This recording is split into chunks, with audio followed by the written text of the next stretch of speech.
Finishing is always a concern for teams throughout the season.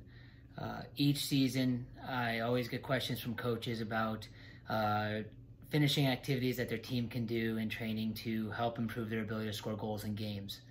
And yes, a team's ability to actually score could be helped with some finishing activities, but that's not always the case. Sometimes we think finishing is the issue and we're skipping over some other very important things coaches should consider if their teams are having a hard time finishing in front of the goal. One of the key things for me is always each individual player's individual technical and tactical ability.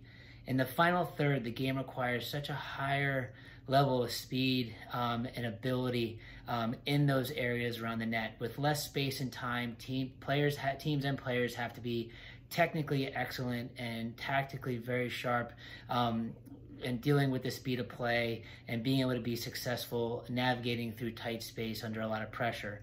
So that's always key. You know, I tell coaches, can you look at your players? Are they technically and tactically at the level to create good chances in front of the goal when they get to the final third? It's much easier to do things in the other 2/3 of the field because usually there's more space and time, but the final third requires a whole nother level of technical and tactical efficiency. Second is looking at who is scoring your goals.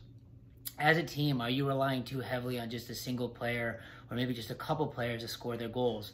So if, you know, those two players aren't in position in a single game or having trouble in a game to score goals, your team as a whole has trouble scoring.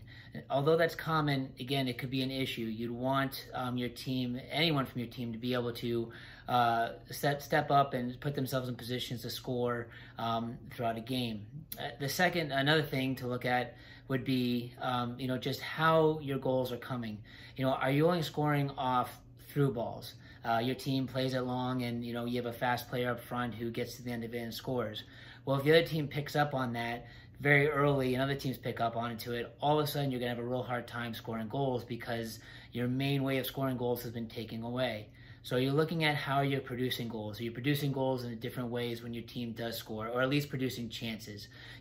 Whether it's playing through, whether it's combining and building up, whether it's shooting from outside the 18, getting the ball out wide and serving in.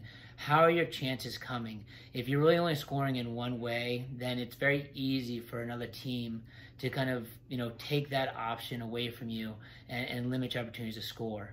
So there's a couple other things for teams to look at other than just doing finishing exercises. Again, finishing exercises are great, especially in terms of improving players' technical ability and confidence and willingness to take shots in front of the goal. But there's also other things that could be causing your team to struggle scoring goals throughout the season. So don't just kind of, after a game, a rough game, run to finishing activities to help your team be more successful in front of the goal. Look at the game as a whole. Look at how your players are doing individually and as a group around the goal, how your goals are scoring, and really who's consistently being in the right position to score. Looking at all those areas are going to help your team in a lot more ways than just doing finishing activities to make them more successful in front of the net. And the final thought with this is always remember that finishing is one of the hardest things to do in sports.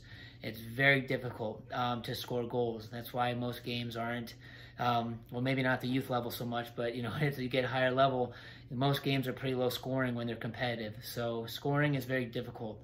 So always remember that. So when your players miss or don't capitalize on opportunity, make sure that there's a lot of encouragement and to make sure that they're thinking about the next one and not getting down themselves and losing confidence or the willingness to take those chances when they get them in front of the net.